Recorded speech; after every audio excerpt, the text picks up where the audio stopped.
Alrighty, sorry about the delay. Minor issues on my end. Welcome back to Free Read Fridays. I'm your intrepid host narrator, Horreader, Narost, whatever, Fragath, and today we'll be reading more of Quarantine by Greg Egan, and I promise it is not that kind of quarantine, as many of you have already guessed. I could actually do some disease novels. I've got a couple of those floating around. Some of them are zombies, some of them are just like, oh, by the way, the flu got bad. And one of them is, oh, by the way, it's literally what we're dealing with right now. Actually, it was, I think, a variant of the avian flu. All right, so yeah, last time on last time on quarantine, we our protagonist, a Mr. Stavrianos, whose last name eludes me. Nick Stavrianos. It's right there in the back description of the book, Frag. Jeez Louise. Nick Stavrianos, our protagonist, who is referred to by name like 3 times in the entire book, maybe. Because it's first person perspective. You generally aren't saying my name. At least not if you want to be believable. Who thinks of themselves? Well, it's not impossible that you talk about yourself in the third person, but this is talking about yourself in the first person, so it's unlikely. So yeah, so he, in an effort to find out what's going on, uh, basically gets imprisoned, kidnapped, otherwise shanghaied, uh, by BDI, whose actual full name eludes me at the moment. I'm not going to worry about it. You don't have to worry about it either. In any case, BDI has abducted him. And after they keep him locked up for a while, they eventually put him to sleep again. And then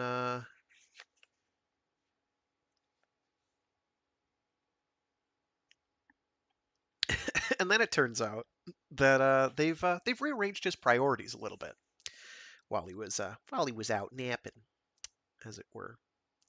Incidentally, he finds Laura, or the person, uh, Han Xiulian, I think, is the name she's going under, because that's how they smuggled her out. Because they changed her skeletal structure and a whole bunch of other stuff. Um, he finds her. She's in a complex room arrangement, kind of like a double room arrangement, and then they catch him and her. So he's on to something for sure. But they get him. But his priorities have been rearranged now. So he grabs the chair from the corner of the room and puts it beside the bed, then sits facing me. Take it easy, okay? My name's Huang Qing. I've got something to tell you. What? I'm beginning to think I know the answer. And I think again about priming, to cushion the blow, to keep myself from going into shock. But then it occurs to me that there's probably no need. He says, warily, you've been recruited by the Ensemble. The Ensemble. The phrase dances through my head, pushing buttons and tripping switches. For an instant, all this sparkling new machinery is clearly visible to me, perfectly delineated, separate, and comprehensible. Although maybe this is just a delusion, a side effect, a glitch. In any case, a moment later, the insight, or mirage, is gone, and I could no more describe the minutiae of what's been done to me than I could determine, by introspection, which neurons make my bowels move or my heart beat. You okay? I'm fine. And it's true, I am. I feel a kind of abstract horror and a remote, almost dutiful outrage, but the sheer relief of finally knowing my fate and understanding the sense of it outweighs both. This is what they meant by leniency. I'm alive. My memory is intact. Nothing has been taken away from me, but something has been added. I have no idea what the ensemble is, except that it's the most important thing in my life. So his priorities have been dorked with. And if this seems like something of a shocking development, I would gently remind you, that while there isn't strictly speaking a precedent for it in this novel, um, there is, however, the direct reference to technology that puts knowledge straight in your head. So it's not that big a leap, as it were. The center basically holds. Incidentally, this is the only copy of that cover I could find. I don't know where that cover of the book was published. Um, I'm not absolutely certain. Judging by the language, one sec. I have to make sure I'm actually looking at the right one here. Oh, I'm looking at the wrong one.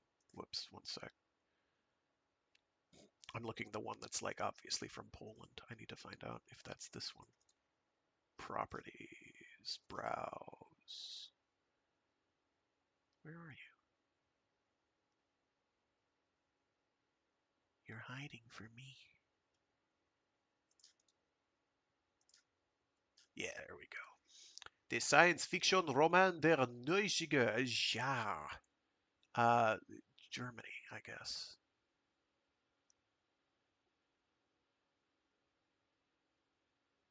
90er. Yeah, that's...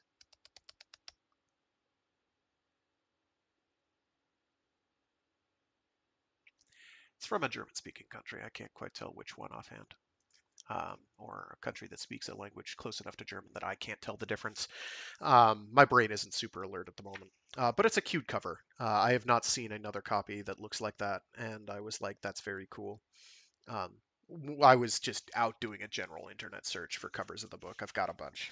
I try to do that for every one of these I do. Without further ado, let's get cracking though. Time's a wasting, and I got a bunch of chapters to get through. Like 3 chapters, I think I was gonna shoot for. Yeah, because it's gonna be like 30 pages, give or take. Wow, I am still using this as a. Where are you? Jeez, where's the. There it is. Jeez Louise. No, I skipped a chapter in there somewhere. Bear with me a moment here. I am reading a print copy of the book.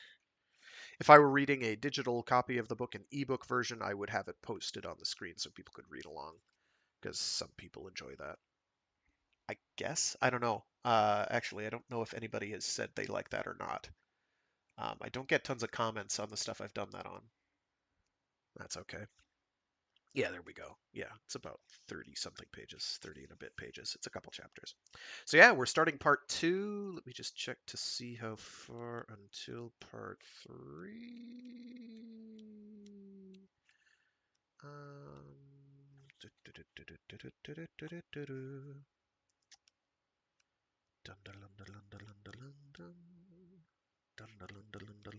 I'm also planning out now how many more installments I'm going to do. 1, 2, 3, 4, including today. Yeah, yeah, yeah, yeah. Yeah. The last one will be longish because I'm going to be doing. I have to remind myself that I'm going to do that. I'm going to be doing the epilogue, um, the sort of epilogue, the explanation of what was going through his head when he was doing it, which he has on his website, which I think is very cool. It shows that he has invested time and effort into these things, and Greg Egan does that. He's very cool about that. That's a thing I like about Peter Watts as well, is usually at the end of his books he's got like some kind of a here's the stuff I was looking at and thinking about when I was writing this. Some of it's real, some of it's not real. He'll be upfront and be like, I made this up. This was complete nonsense. I thought it wasn't a bad leap to make, etc., and so on and so forth. All right, cracking right along. Let me just get a sip of water here, and we will get schmovin'.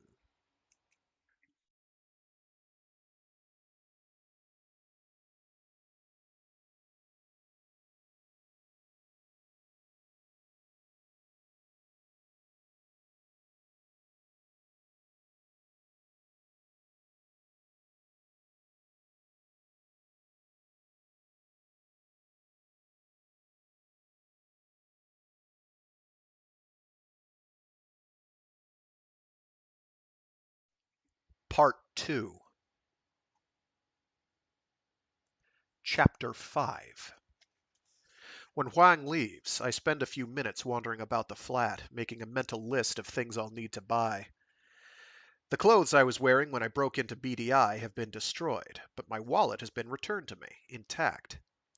Then I recall that I still have clothes in my room at the Renaissance, and that I'm still running up a bill there. I pocket the front door key and take the stairs down. Then I find a street sign and get my bearings. I'm only a few kilometers south of the hotel, so I walk.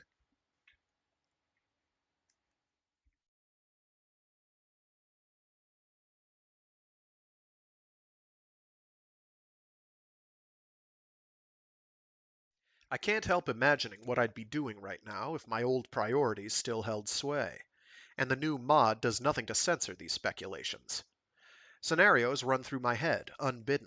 Absurd fantasies of subduing the mod by some heroic effort of will, long enough to put myself in the hands of a neurotechnician who could set me free. I have no doubt that this is what I would have wanted, but I'm equally certain that it's not what I want now. The disparity is irritating, but not unfamiliar. My superseded goals nag at me like insistent but insincere pangs of conscience. The humidity is stifling, and the streets are jammed with people. I weave my way through the Saturday night crowds with a kind of mechanical persistence. I pass right through a youth gang, 60 or more teenagers of both sexes, all with identical sneering faces modeled on the same cult video star, all with the same shimmering luminescent tattoos, cycling through the same psychedelic patterns in perfect sync. Not looking for trouble, says Deja Vu, just looking to be seen. When I reach the hotel, there's no reason to linger. I quickly pack and check out. I detour past the airport on the way back. I'm not entirely sure why. In part, I'm just curious to know if I'm being tracked or followed, curious to know exactly how much faith BDI now have in me. I think about marching into the passenger terminal and buying a ticket, just to see if anyone stops me, but then that seems like a childish thing to do, and I walk on. I keep half expecting to start hearing voices or seeing visions, although I know full well that such crude techniques are obsolete. Loyalty mods don't whisper propaganda in your skull.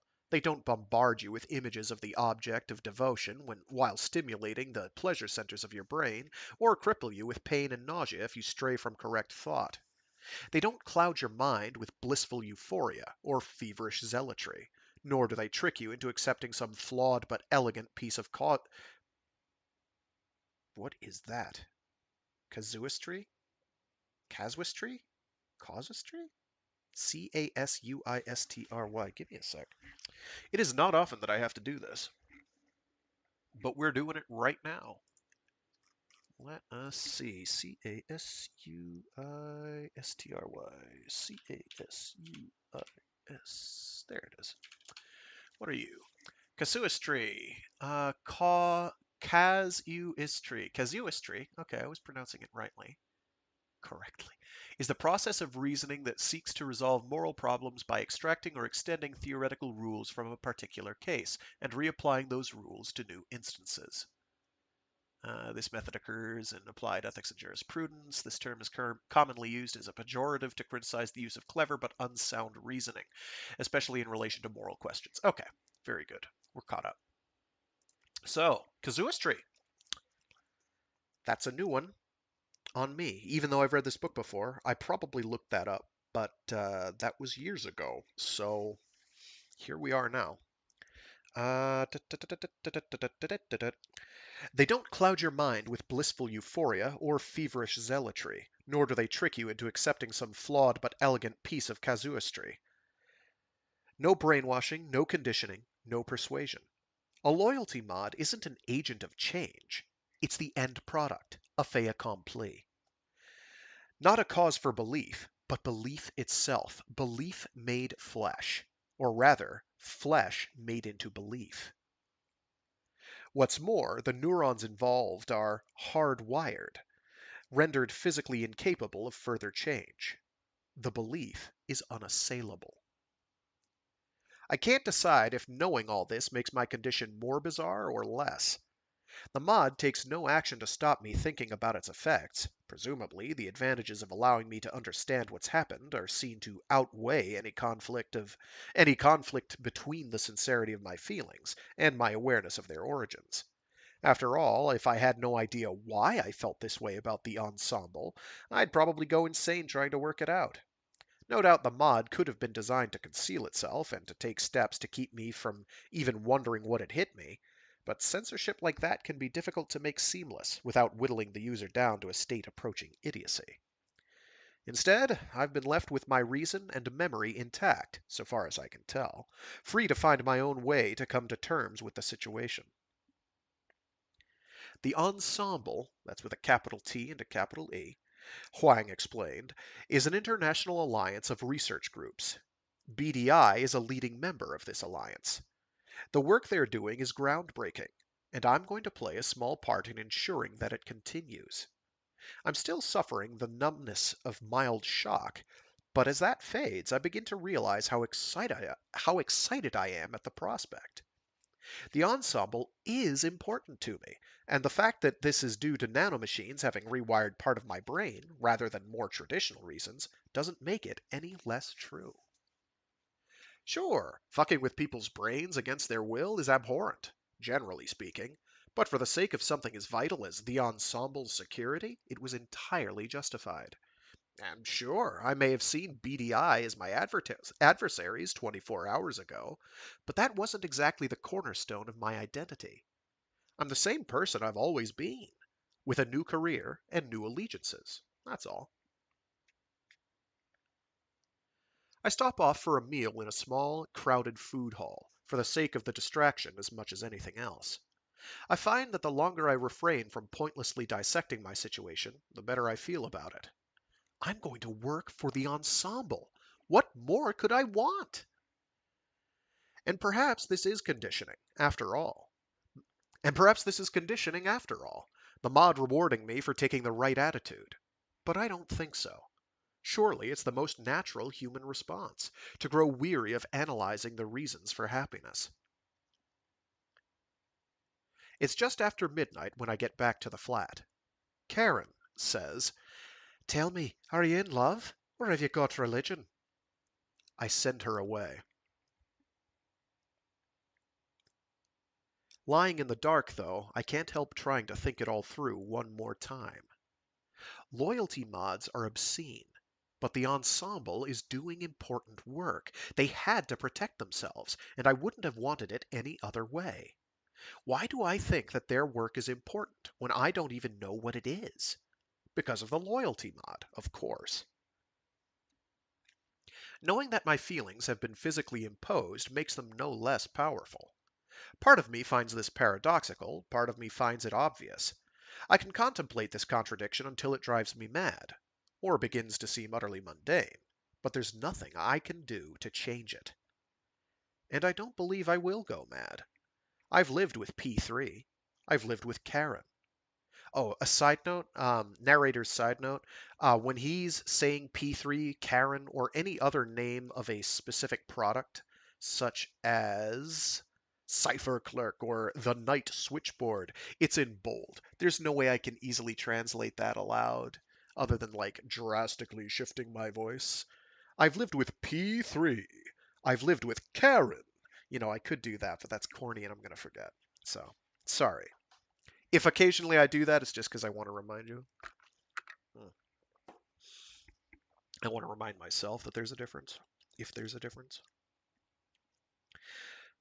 And I don't believe I'll go mad. I've lived with P3. I've lived with Karen.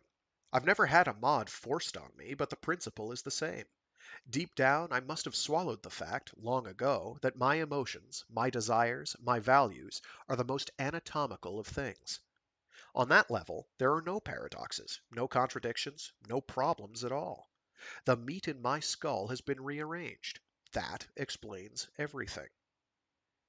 And in the world of desires and values, I want to serve the ensemble more than I've ever wanted anything before.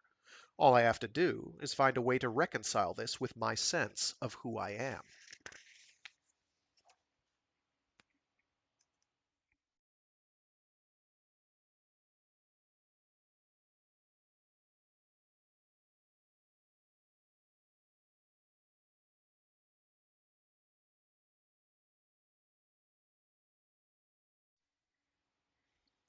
Huang returns in the morning to help me get organized.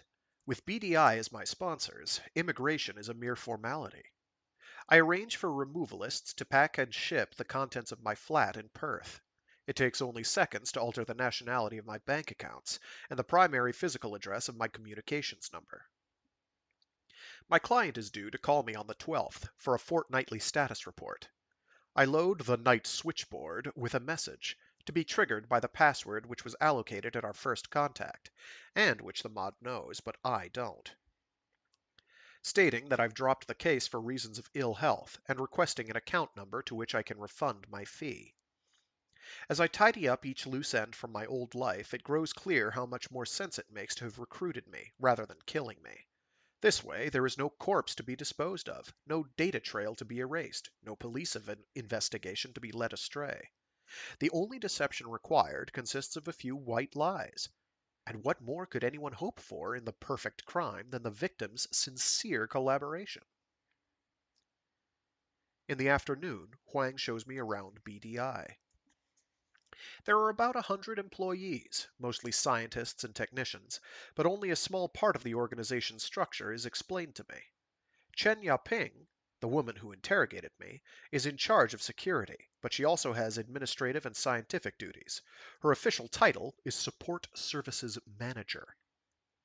She questions me again, with no gun at my head this time, and seems disappointed that my story is virtually unchanged.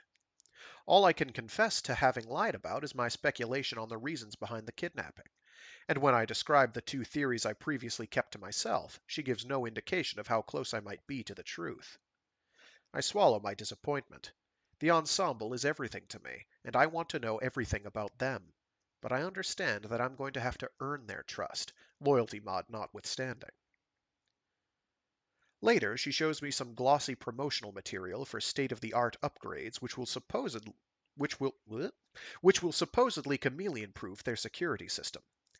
I break the news, as tactfully as I can, that the latest model chameleons, due for release at the end of the month, will render any such expensive improvements obsolete. And although I can't offer to put her directly on the chameleon maker's advertising list, they vet applicants very thoroughly, I promise to pass on all further information as it reaches me. Security itself is just 4 people, all of whom I've met before. Besides Huang Qing, there's Li So Lung, who drugged me in the basement, and Yang Wen Li. Oh, nice name. Sorry. Geek squeal. Yang Wen Li, let's go. Mm. Legend of the Galactic Heroes. All right. Sorry, I've got to reread that sentence now. Let's just start the paragraph at the top. Security itself. Security itself is just 4 people, all of whom I've met before. Besides Huang Qing, there's Li So Lung, who drugged me in the basement, and Yang Wen Li and Liu Hua, who guarded me in my flat. Li, the most senior, is responsible for the details of day-to-day operations. She formally explains the job to me. There are always 2 guards on duty, 24 hours a day, 7 days a week. With 5 of us now, each shift is to be 9 hours and 36 minutes. I'm rostered from 1912 to 0448, starting tonight. In the early evening, I call my parents, who are traveling in Europe. I catch them in Potsdam. They seem relieved that I've finally taken up stable employment. As for moving north, well, why not? NHK is full of opportunities, isn't it? Says my mother, vaguely. Germany, they tell me, is becoming unpleasant. The Saxony Independence Front is blowing up trains again. Huang is on duty with me until midnight. I spend the shift primed. My 4 colleagues all have Sentinel, which is basically a commercial equivalent of P3. I pry no further. Curious as I am, I assume it would be indelicate to ask if anyone else has loyalty mods. Apart from random patrols through the building and grounds, stepped up, says Huang, since my incursion, there's little for us to do. Even the images from the surveillance cameras are monitored by software. Our presence is far from redundant. No computer alone could have kept me from fleeing the building with Laura that night, but being potentially indispensable does nothing to keep you busy. We pass the time when we're not patrolling by playing cards or chess. There's no need for this, since our mods preclude boredom, but Huang, 15 years younger than me, has some old-fashioned ideas. You're more alert if you're doing something. Besides, spending half your life in a stakeout trance is like living half as long. Other staff work at night, but we don't have much contact with them. I was right about one thing. Laura's room is monitored separately, and members of the team studying her are on duty around the clock. They have half a floor to themselves, packed with computing equipment. A few people greet Huang as we walk through, but most ignore us. I glance at the workstation screens. Some show neural maps, some are densely covered with formulae. One shows a schematic of the basement room, briefly, before the user flicks to another task. I start wondering how things would have turned out if QLEX had caught that image, but there's no point thinking about it. At midnight, Lee takes Huang's place. She's taciturn by comparison, and P3 responds by pushing me further into stakeout mode. I don't lose track of the passage of time, it just doesn't touch me. When Yang arrives to take over from me, I'm not surprised or relieved. I don't feel anything at all. I deprime on my way to the station. As P3's constraints dissolve, I'm momentarily disoriented, and I pause to take in my surroundings. The empty, twisted street, the squat concrete labs and factories, the gray pre-dawn sky. The air is cool and sweet. I find myself trembling with joy.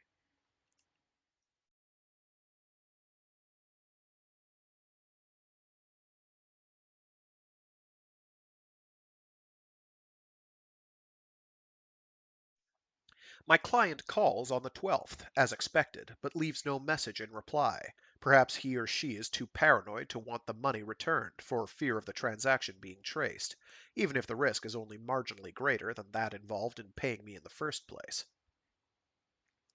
My furniture arrives. My residency status is confirmed. In my free time, I begin to explore the city, with Deja Vu's map to guide me, but the tourist spiel disabled. I'm not interested in seeking out temples or museums. I pick a direction at random and wander past apartment blocks and office towers, department stores and flea markets. The heat and the crowds remain oppressive. Whoops. The heat and the crowds remain oppressive, and the monsoon rain always seems to catch me unprepared. But I start to feel like I'm cursing the weather out of familiarity, rather than a mere failure to acclimatize. Huang Qing lives a few. Bleh. Huang Qing lives a couple of kilometers to the west of me, sharing a flat with his girlfriend, Teo Chu, a sound engineer and a musician. They invite me over one morning, and we listen to Chu's latest ROM. Hypnotically beautiful, full of strange, broken rhythms, sudden sweeping ascents of pitch, measured silences. She tells me the work was inspired by traditional Cambodian music. Both came here as refugees, but neither are from old Hong Kong. Huang was born in Taiwan. Nearly all of his family have been nearly all of, wow, okay. Nearly all of his family had been in the nationalist government's civil service. 11 years after the invasion, they were still barred from most jobs. Huang was 5 when they came south. Pirates boarded the ship. Several people were killed. We were lucky, he says. They stole the navigation equipment and wrecked the engines, but they didn't find all the fresh water. A few days later, we ran into a patrol boat off Mindanao, and they towed us in for repairs. The Philippines were anti-PRC back then. We were treated like heroes. Chu was born in Singapore. Her mother, a journalist, has been in prison there for the past 8 years. Nobody's ever told her precisely why. Chu was at university in Seoul when Seoul wow.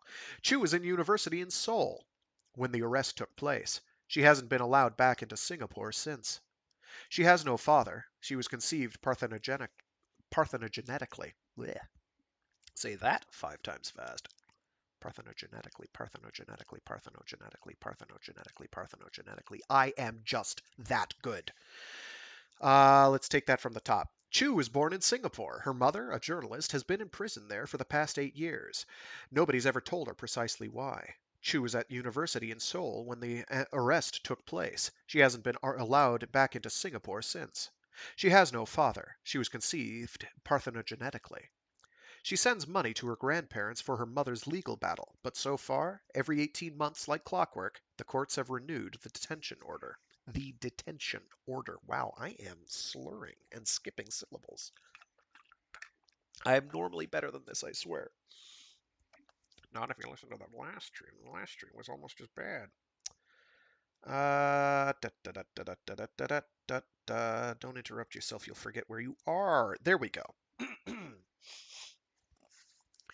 I doubt that Chu knows that BDI is involved in kidnapping, so I discuss my own route to NHK circumspectly. Huang stares at the carpet while I spin out a mundane lie about my 6 years as a prison officer, before being retrenched in the Rehab Corp takeover. Without Sentinel, he often seems ill at ease in my presence, which is understandable. I'm quite sure, now, that he doesn't have the loyalty mod, and he wouldn't be human if he didn't find my devotion to the Ensemble a little unsettling, knowing its cause, but not knowing, as I do, just how right it is. I'm fairly certain, too, that he's been instructed to befriend me, which must make things even harder for him. In the weeks that follow, my new life begins to seem less and less extraordinary.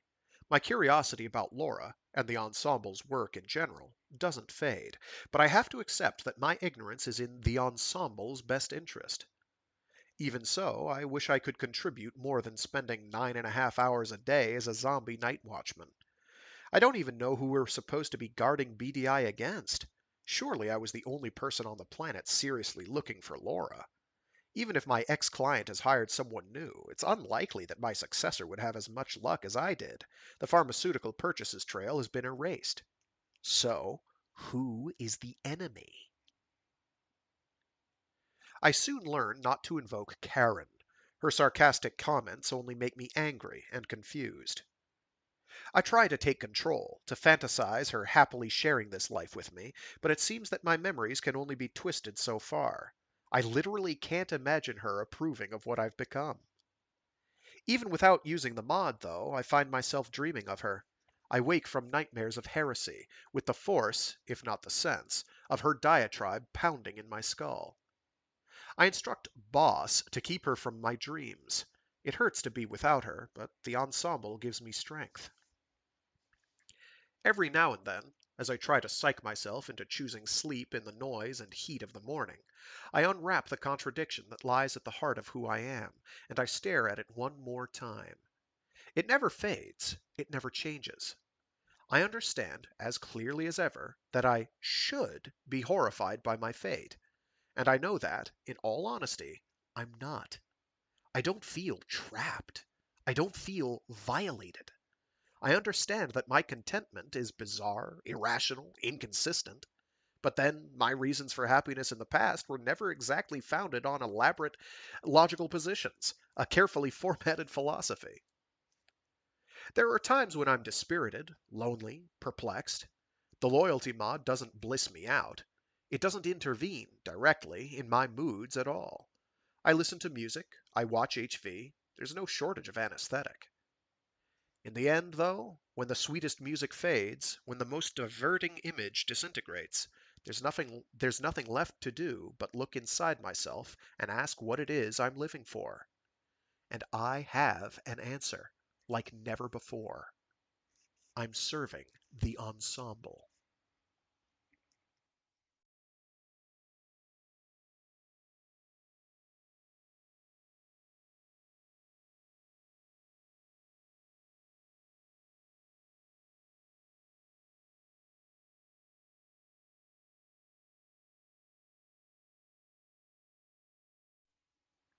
Chapter 6.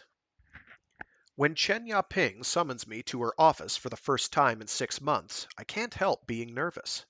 My daily routine has become so ingrained that merely riding the familiar underground line at an unfamiliar time leaves me ill at ease. I scour my conscience for failures in my duty to the Ensemble, and find so many that I can hardly believe that I've been allowed to go unpunished for so long.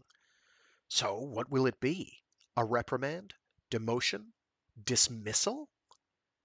Chen is curt. You're being moved to a new job, on other premises. You'll be helping to guard one of the volunteers. Volunteers? For a moment, I wonder if this is a euphemism, if there are more brain-damaged abductees like Laura on their way. But then Chen shows me a picture of Chung Po Kwai, taken at a university graduation ceremony, and it's clear that the word means something else entirely. You'll be working at a place called ASR, Advanced Systems Research. Not everyone there is familiar with our side of things, and there are good reasons for that. It's in the best interests of the ensemble as a whole that the project remains partitioned. So under no circumstances are you to discuss BDI or anything you've learned here with anyone at ASR. Nor are you to discuss ASR's work with any of the staff here, other than myself. Is that clear? Yes. And I realize, with an almost dizzying rush, that I'm not being punished, or even just shuffled sideways. This is a position of trust.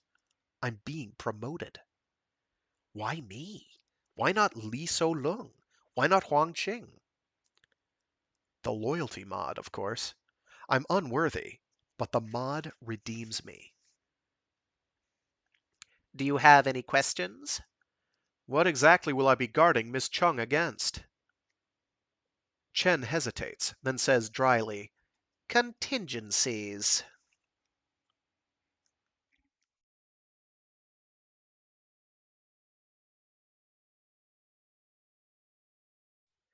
I resign from BDI. Chen provides me with a glowing reference and the number of an employment agency specializing in security staff. I call them. They happen to have a position on their files which would suit me perfectly. They interview me by video phone. I upload my reference and CV. 48 hours later, I'm hired.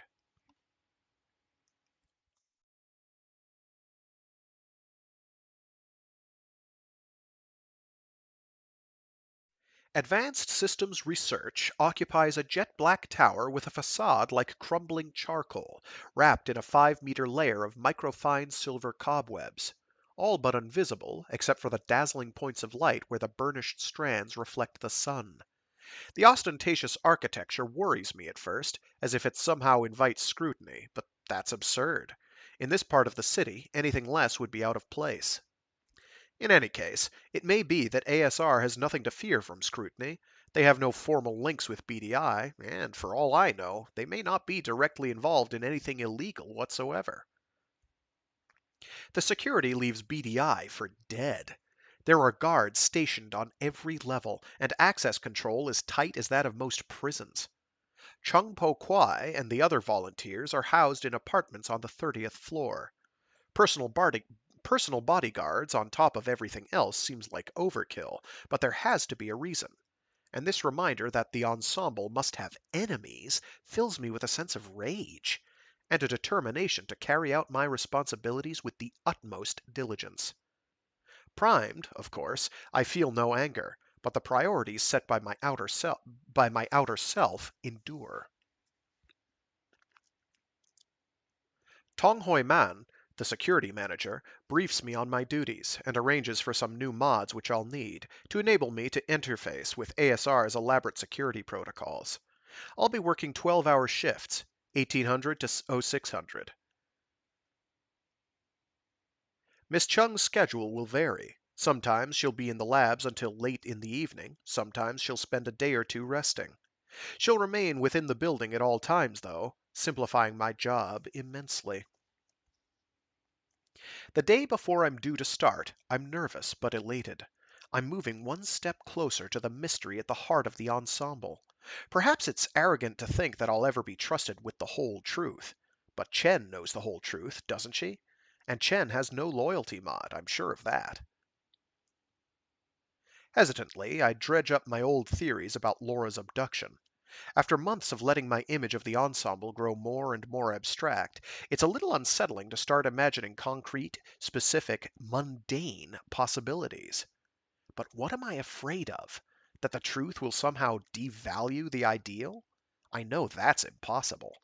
Whatever it is the ensemble is doing, however worldly it might seem, it will still be their work, and by virtue of that, the most important activity on the planet. Most of my original ideas now seem absurd.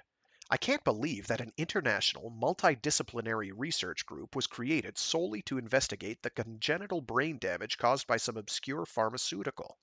Even if the manufacturer's potential liability ran into the billions, it's hard to see why they'd sink a comparable amount of money into merely studying the problem, when there'd be cheaper and more reliable ways of sabotaging prospective litigation. Only one theory still makes any sense at all. Laura the escapologist. And if I still can't imagine how her hypothetical talent might work, I might just have to swallow the fact that I'm too stupid to figure it out. She escaped from the Hilgeman. She escaped from the inner room in the basement. There are alternative explanations, but they're all massively contrived. What do I think happened the night I broke into BDI? Someone accidentally left the door unlocked and she wandered out, locking it behind her? Given the lock's design, to do that without a key would have been as much of a feat as breaking out. One thing's clear. If there is such a thing as telekinesis, then investigating and exploiting that could be a project worthy of an alliance on the scale of the Ensemble. And if BDI have succeeded in capturing Laura's skills in a mod, then that mod will need to be tested by volunteers.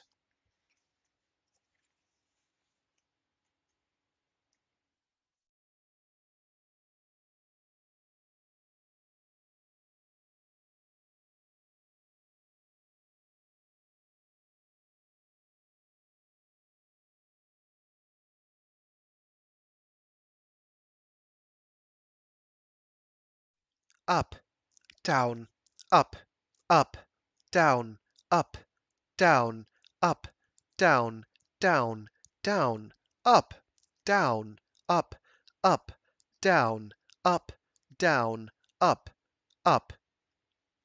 The voice that fills room 619 is calm and even, but almost certainly human. For all the anthropomorphic embellishments added to speech systems lately, I've yet to hear a scientific instrument grow hoarse from overuse. The room is crammed with rack-mounted modules of electronic equipment. A fiber optic control bus snakes from box to box. Amidst all the clutter, there's an elderly woman seated at a control console, staring at a large screen covered in multicolored histograms. Two young men stand beside her, looking on. Meta dossier, Mind Vaults $3,950, instantly identifies all three from its list of authorized personnel. Lung Lai Shan, Liu Qiu Cheng, Xie Yung Hong. All to be addressed as Doctor. All to be addressed as Doctor. Dr. Liu glances my way briefly, then turns back to the screen. His colleagues ignore me completely. Chung Po Kwai is nowhere to be seen, but I presume it's her voice coming over the speaker. Up, down, up, down, down, down, up, down, up, up. Then I catch sight of her other bodyguard, Li Hing Chung, standing beside a connecting door, in front of which a vivid red hologram floats at eye level. Keep out. We shake hands, and my copy of Meta Dossier, via RedNet, and the infrared transceiver cells in our palms, engages in a rapid, coded dialogue with its counterpart in his skull, providing both of us with further confirmation of each other's identity. He whispers, "Am I glad to see you? 5 more minutes of this shit and I'd be chewing the carpet." Down, down, down, up, up, down, down, up, up, down. What do you mean? You've got Sentinel, haven't you? Sure, but it doesn't help. I give him a quizzical look, and he seems to be about to explain further, but then he changes his mind and just shakes his head ruefully. You'll find out. Up, down, down, up, up, up, down, down, up, up. Lee says, "You know what she's doing in there?" "No." "Sitting in the dark, staring at a fluorescent screen, announcing the direction that silver atoms are deflected in a magnetic field." I can't think of an intelligent response to this, so I just nod.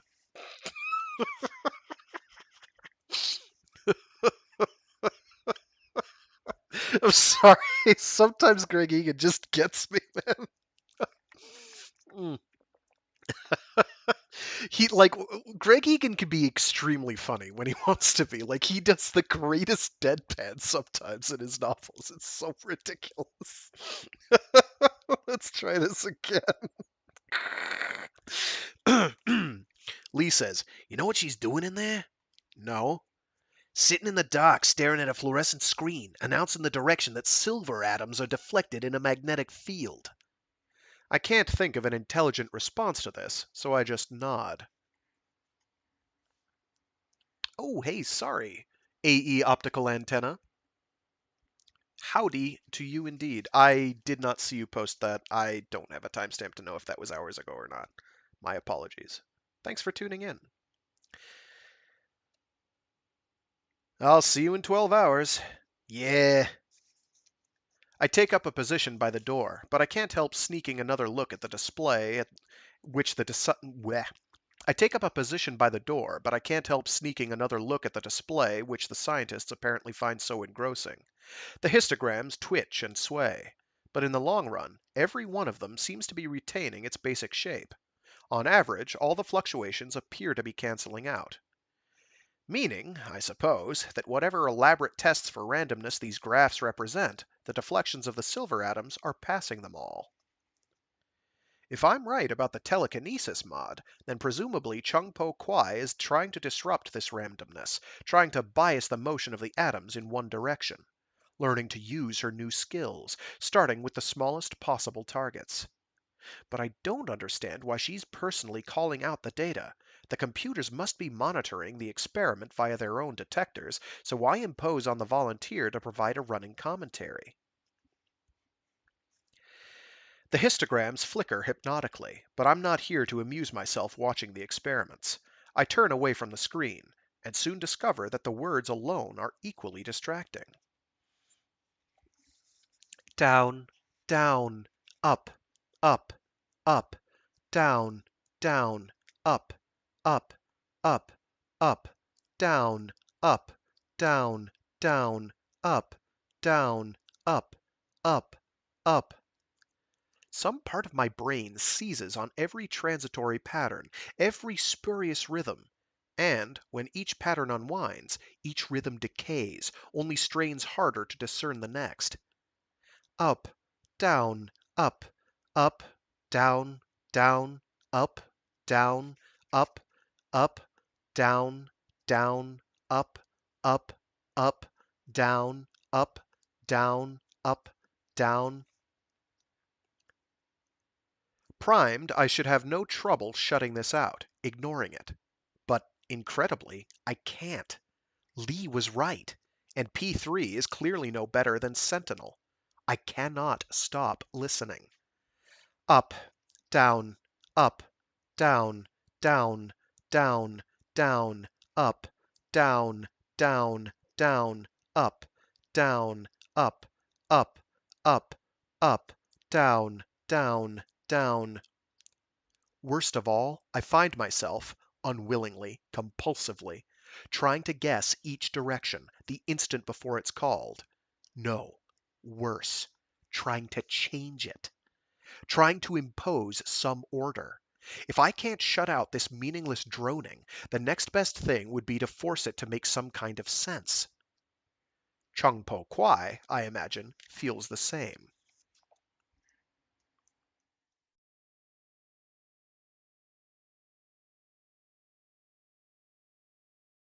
Would be funny if you wrote 2 or 3 pages of purely up, up, down, up, down. Don't put it past him. This is a man who has put actual graphs in his novels, explaining hypothetical scientific concepts in an imaginary universe.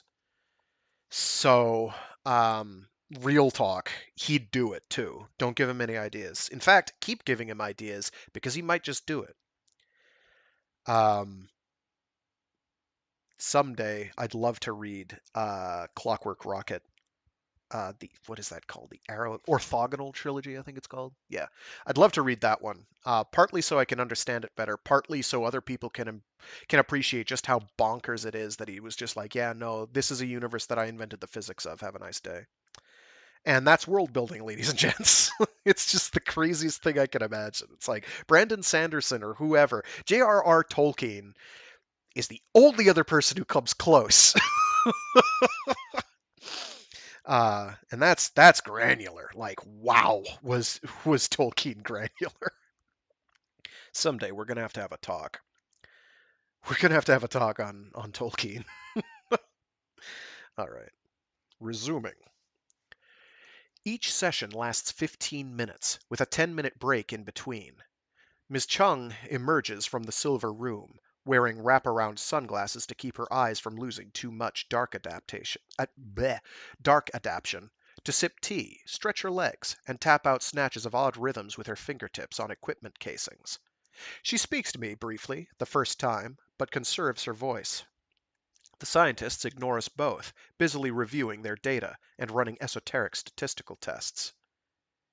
Each time the experiment restarts, I resolve to force myself to ignore the insidious random chant.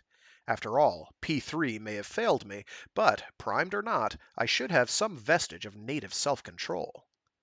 I don't succeed, but eventually I change tactics, and manage to reach a kind of equilibrium, where at least I'm no longer compounding the problem by struggling, in vain, to attain the state of perfect vigilance to which I'm accustomed. The scientists don't seem troubled at all. But then it's data to them, not noise. They're under no obligation to try to ignore it. So far as I can tell, the results don't improve as the experiment progresses, but I do notice one odd thing which I hadn't picked up before. The histograms are changing after each direction is called. It's easiest to see this when there's a run of atoms all in one direction. Most of the histograms grow steadily lopsided, and this trend doesn't reverse until the atom that breaks the run has actually been announced. But if the computers are collecting data straight from the equipment, this order of events is puzzling. Whatever elaborate calculations are required to update the histograms, it's unlikely that they'd take more than a couple of microseconds to perform, which is certainly less than the time lag between a human seeing a flash of light and announcing that it's up or down. Meaning what? The computers aren't plugged into the experiment?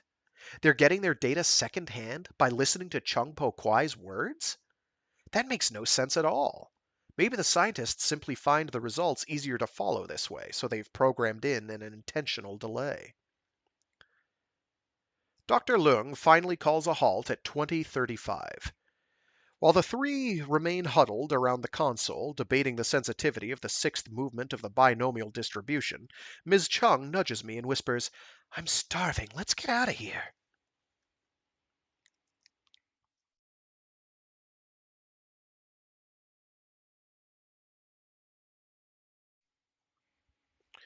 In the elevator, she takes out a small vial and sprays her throat.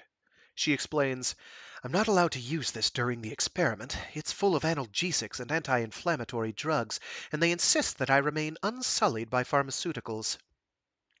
She coughs a few times, then says, no longer hoarse, "And who am I to argue?" The ASR Tower has its own private restaurant on the 18th floor. Miss Chung informs me, gleefully, that her contract includes unlimited free food. She slips her ID card into a slot in the table, and illustrated menus appear, embedded in the table's surface. She orders quickly, then glances up at me, puzzled. "Aren't you going to eat?" "Not while I'm on duty." She laughs, disbelieving. "You're going to fast for 12 hours? Don't be ridiculous. Li Hing Chung ate on duty. Why shouldn't you?" I shrug. "I expect we have different mods. The mod that controls my metabolism is designed to cope with short periods of fasting. In fact, it does a better job keeping my blood sugar at the optimal level if I don't complicate things by eating." "What do you mean, complicate things?" "After a meal, there's usually an insulin overshoot. You know, that slightly drowsy feeling that comes with satiety." Satiety? I don't actually know how that's pronounced. The feeling of being sated, so satiety? Satiety? Satiety it could be. I've never had to pronounce that word before out loud in my life. My apologies. Satiety. Satiety? Satiety? I know what it means. I just don't know how it's pronounced. That's embarrassing. Thank you, Greg Egan, for actually challenging me. He's a challenging author.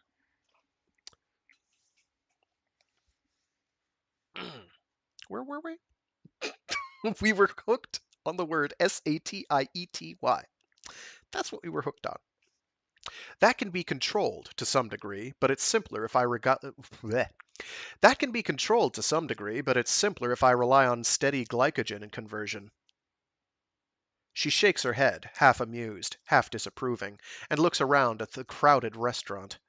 Steam rises from every table, drawn up in neat columns by the silent tug of ceiling ducts. But isn't the smell of all this enough to make you ravenous? The connection is decoupled. You mean you have no sense of smell? No, I mean it has no effect on my appetite. All the usual sensory and biochemical cues are disabled. I can't feel hungry. It's impossible. Huh. A robot cart arrives and deftly unloads her first course. She takes a mouthful of what I think is squid and chews it rapidly. Isn't that potentially dangerous? Not really. If my glycogen reserves dropped below a certain level, I'd be informed, with a simple, factual message from the relevant mod, but it would then be up to me to act on. Which it would then be up to me to act on, as opposed to persistent hunger pangs which might distract me from something more pressing. She nods. So you've forced your body to stop treating you like a child. No more crude punishments and rewards to encourage correct behavior. Animals might need that shit to survive, but we humans are smart enough to set our own priorities. She nods again, begrudgingly. I can see the attraction in that, but where do you draw the line? What line? The line between you and your body. Between the drives you acknowledge as your own, and the ones you treat as some kind of an imposition. Sure, why be inconvenienced by hunger? But then, why be distracted by sex? Or why give in to the urge to have children? Why let yourself be affected by grief, or guilt, or compassion, or logic? If you're going to set your own priorities, there has to be someone left to have priorities. She looks at me pointedly, as if she half expects me to leap onto the table and publicly renounce appetite suppression forever, now that I've been warned of the horrors of what it... the horror... now that I've been warned to... Blah. She looks at me pointedly, as if she half expects me to leap onto the table and publicly renounce appetite suppression forever, now that I've been warned of the horrors to which it might lead. I don't have the heart to tell her that she's too late on every count. I say, everything you do changes who you are. Eating changes who you are. Not eating changes who you are. Spraying your throat with analgesics changes who you are. What's the difference between using a mod to switch off hunger and using a drug to switch off pain? It's just the same. She shakes her head. You can trivialize anything that way. Everything's just the same as something less extreme. But neural mods are not just the same as analgesics. There are mods that change people's values. And they never changed before? Slowly, for good reasons. Or bad reasons. Or none at all. What do you think? The average person sits down one day and constructs some kind of meticulously rational moral philosophy, which they modify appropriately, if and when they discover its flaws? That's pure fantasy. Most people are just pushed around by the things they live through, shaped by influences they can't control. Why shouldn't they alter themselves? If that's what they want, if that's what makes them happy. But who's happy? Not the person who used the mod. They no longer exist. That's pretty old-fashioned. Change equals suicide. Well, maybe it does. She laughed suddenly. I suppose I must sound like a total hypocrite. If a little moral nanosurgery creates a whole new person, then my one and only mod probably makes me a member of a whole new species. I cut her off quickly. You mustn't discuss that here. She frowns. Why not? This is a company restaurant. Everyone here works for ASR. Yes, but there are 23 separate projects going on in this building. Different staff have clearance for different projects. You have to keep that in mind. All I said, I know what you said. I'm sorry, but it's part of my job to make sure that security is maintained. She seems angry for a moment, then says, "I suppose I should take comfort in that." "Why?" "Because I'd rather believe that your job is to keep me from opening my mouth in the wrong place than believe I'm really in need of a bodyguard."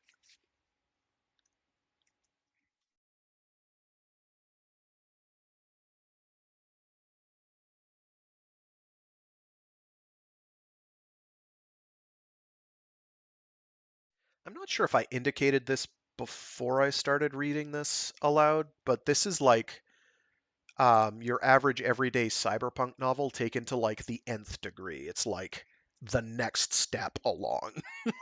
Like this is when people accept all this stuff and like fundamental changes to your personhood become a bigger deal than just getting like a cybernetic arm or whatever. This is like where you head, so it's pretty bonkers. Uh, and if you think this is nutty, there's geez, what is it? Is it Diaspora, the one I'm thinking of? Basically, he's got like a couple books that deal with extreme posthumanism, where like the concept of a physical human being is kind of a thing of the ancient past, or at least distant past, and we're all kind of brains on the cloud. It's pretty great, and I'll get there. I do want to read that, but time.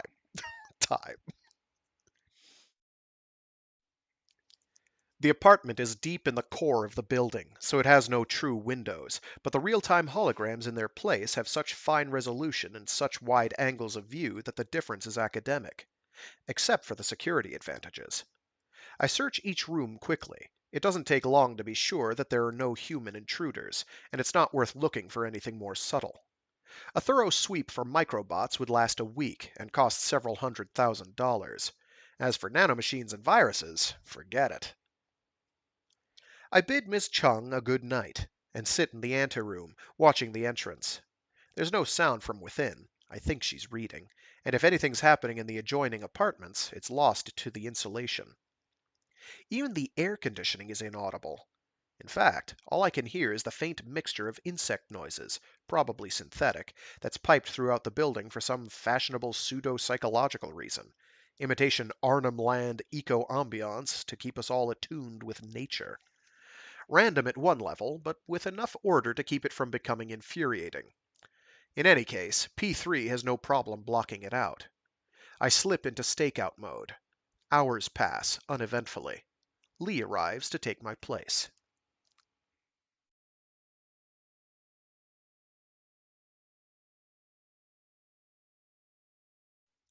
Chung Po Kwai's chant invades my dreams. I instruct Boss to filter it out, but it keeps sneaking in, disguised. A random telegraphy of dots and dashes in every sound, every rhythm, every motion. From myself as a boy, bouncing a basketball, swapping hands, right, left, right, right, left, right, left, right, left, left, left, to the mining robot in the warehouse, lurching in and out of its container, a subject itself supposedly forbidden. Flaws in P3, flaws in Boss. What have I got? A brain tumor? I run the integrity checks in every mod in my skull, and all declare themselves perfectly intact. The experiment continues, day after day, with no apparent progress. Po Kwai sounds as patient as ever as she calls out the data, but outside room 619 her usual cheerfulness starts to take on a defensive edge, and I soon learn not to antagonize her by raising the subject. I can't really tell if Lung, Lui, and Tse are disappointed. They argue amongst themselves, mainly in English, but use jargon I find incomprehensible. There's no question of asking them about the project. To them, I'm basically just another component of the building's security system, no more to be kept apprised of the state of the experiment than a camera on the ceiling or a scanner in the corridor. And rightly so. That's what my role should be. Coming on duty one evening, though, I find myself ascending in the elevator, along with Dr. Louis. He nods at me and says awkwardly, "So, how are you finding the work, Nick?" I'm astonished that he even knows my name. "Fine." "That's good. I hear you were recruited specially."